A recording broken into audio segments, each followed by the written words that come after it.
আসসালামু আলাইকুম সুপ্রিয় দর্শক, আপনারা দেখতে পাচ্ছেন আজকে একজন ইয়াং ভাই আসছে। ভাইয়া বয়স কত? বয়স 23 বছর। 23 বছর। হ্যাঁ, তো এই অল্প বয়সে এই বয়সে ফ্রেন্ড সার্কেল, বন্ধু বান্ধবীদের সাথে ঘোরাঘুরি করবে। তো দেখেন আজকে চুল নিয়ে হতাশ নিয়ে আমাদের কাছে আসছে। অনেক দিন থেকে ভাই আমাদের সাথে কথা বলে।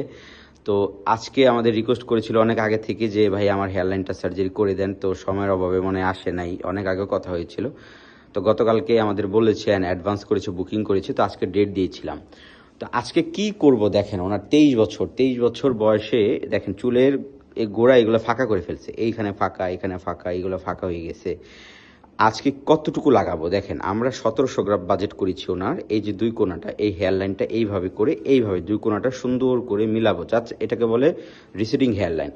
আর মিডল এরিয়া যে চুলগুলো আছে, এই যে এই জায়গাগুলা, এগুলা কিন্তু একদম থিন হয়ে গেছে, দেখছেন যে স্কাল্প কিন্তু দেখা যাচ্ছে। ভাইয়া ওষুধ ব্যবহার করেন, এটা ভুল হয়েছে না? জি জি। ওষুধ নিলে এই অবস্থা হইতো? 23 বছর, ক্যান ইউ বিলিভ যে 23 বছরের ছেলের চুল আস্তে আস্তে এতটা খারাপ হয়ে যাচ্ছে? তো পরিশেষে দর্শকদের কি বলবেন আপনি? অনেক অল্প বয়সে ওষুধ না নেওয়ার ফলে ঠিকমতো কেয়ার না করার কারণে আমার চুল পড়ে গেছে, আস্তে আস্তে কপাল দুই পাশ থেকে ফাঁকা হয়ে কপালটা অনেক বড় হয়ে গেছে। যদি ওষুধ নিতাম তাহলে হয়তো এমনটা হইতো না। এটা কিন্তু সত্য কথা। মানে আপনি 2 বছর আগে এই দুই কোণা তো মোটামুটি সব জায়গায় চুল ছিল না? জি জি জি। খুব ভালো চুল ছিল না? জি ভাই। তো যখনই চুল পড়ার সমস্যা হলো, তখনই আপনি আমাদের কাছে আসেন নাই কেন, বা আপনি ট্রিটমেন্ট নেন নাই কেন বলেন? তখন তো ভালো রিসোর্সেস পাই নাই, অন্য জায়গা থেকে পিআরপি করাইছিলাম, তারপরেও ভালো কোনো ফল পাই নাই। হুম। আপনাদের অনেকে মনে করে পিআরপি দিলে চুল পড়া কমে যাবে। দেখেন ওষুধ না খাইলে কোনো দিনও আপনার চুল পড়া কমবে না। আপনি 3000 পিআরপি দেন, যদি আপনি ওষুধ না খান কোনো লাভ নাই। আমি কি বুঝতে পারছি? ওষুধটা হচ্ছে ভিতর থেকে, কারণ ডিএসটি ইফেক্ট করে চুলের গোড়ায়, মানে ভিতর থেকে ইন্টারনাল সমস্যা।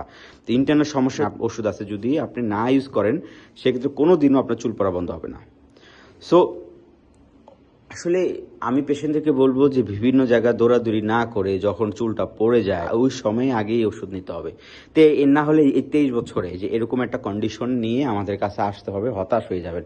হেয়ার লাইনটা করে দিতেছি, এই দেখেন, তারপরে এগুলো ফাঁকা ফাঁকাই, ফাঁকা ফাঁকাই। এখন আজকে থেকে ওষুধ দিব আপনাদের আমরা, ঠিক আছে? আপনার থেকে আজকে থেকে মানে ওষুধ স্টার্টিং, আজকে থেকে নিয়মিত ওষুধ দিবেন। তারপরে দেখি যে ইনশাল্লাহ আপনার ওই চুল ঘন হয়ে যাবে। আর একটা রিভিউ দিব 6 মাস 1 বছর ওষুধ দেওয়ার পর এগুলো ঘন হয়ে যাবে। কেননা আমাদের সামনে হেয়ারলাইনটা করলে তো হবে না। কেন আপনার এই জায়গাটা দেখছেন কি হয়েছে, এই যে ফাঁকা হয়ে গেছে, এই ফাঁকা হয়ে গেছে, এগুলো তো পরবর্তীতে এগুলো ফাঁকা একদম খালি হয়ে যাবে। আমার এগুলো তো ভাবতে হবে। তো এই জন্য ওনাকে আমরা রিসিডিং হেয়ার লাইনের সার্জারিটা করে দিব, অ্যান্ড ওষুধ আমরা দিয়ে দিব যাতে করে ওনার বাকি যে এক্সিস্টেন্ট চুল আছে ওগুলো ঘন হয়। 23 বছর, কেননা এই বয়সে বন্ধু বান্ধব ফ্রেন্ড সার্কেলকে নিয়ে যে বা ঘোরাঘুরি করবে, তো এই বয়সে চুল নিয়ে ডিপ্রেশনটা আসলে খুবই দুঃখজনক, তাই না? তো এই জিনিসটা কতটুকু পেন দিছে? ভার্সিটিতে যখন বন্ধুদের মাঝে যাই, হাসাহাসি করে, ক্যামেরার সামনে যাইতে পারি না, নিজের কাছে লজ্জা লাগে। এজন্য আপনাদের সাথে কন্ট্যাক্ট করেছি, ইনশাল্লাহ একটা ভালো ফলের আশা করি। জি ইনশাল্লাহ বন্ধুরা, এই ছিল ওনার কন্ডিশন। আসেন দেখি আমরা 1700 গ্রাম হেয়ার ট্রান্সপ্লান্ট করার কি একটা কন্ডিশন হয়। সো বন্ধুরা দেখতে পাচ্ছেন আমরা তার 1700 গ্রাম হেয়ার ট্রান্সপ্লান্ট করে দিয়েছি। খুবই সুন্দর করে হেয়ার ট্রান্সপ্লান্ট হয়েছে। এটা ঈদের মানে শেষ মুহূর্তে অপারেশন ছিল। তো আমাদের কিছুদিন পর আবার খুলবে, আমরা আবার স্টার্ট করব অপারেশনগুলা। তো যারা এর মধ্যে বুকিং করেনি অবশ্যই আমাদের স্ক্রিনে দেওয়া নাম্বারে যোগাযোগ করবেন, আমরা আপনার কন্ডিশন দেখে কী করণীয় বলে দেবো। আর ওনার যেহেতু 1700 গ্রাম ছিল, দেখতে পাচ্ছেন হেয়ার লাইনটা খুবই সুন্দর করে দিয়েছি আমরা, জিগজ্যাগ প্যাটার্নে করেছি। আর বাকি চুল আমরা ওনাকে ওষুধ দিয়ে দিব যাতে এই চুলগুলো ঘন হয়। আপনারা অল্প একটু সামনে চুল লাগাতে পারেন, কিন্তু একটা জিনিস মনে রাখবেন, পুরো মাথায় যে এক্সিস্টিং চুল আছে এগুলা কিন্তু চুল পড়তে পড়তে ওগুলো ফাঁকা হয়ে যাবে। তো প্রতিটা চুলই কিন্তু একটা করে গ্রাফট আমরা বলি, বা দুইটা চুলে একটা গ্রাফট থাকে।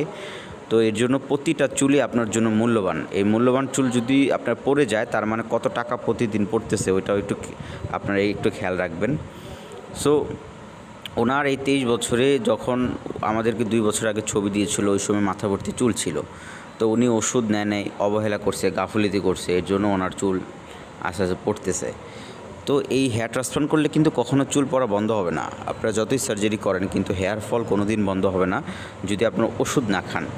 অনেক পেশেন্ট আমাদের কাছে আসে, আমরা হেয়ার ট্রান্সপ্লান্ট করার পরে আমরা দেখি এক্সিস্টিং চুল সব পড়ে গেছে, কেননা উনি ওষুধ খায়নি।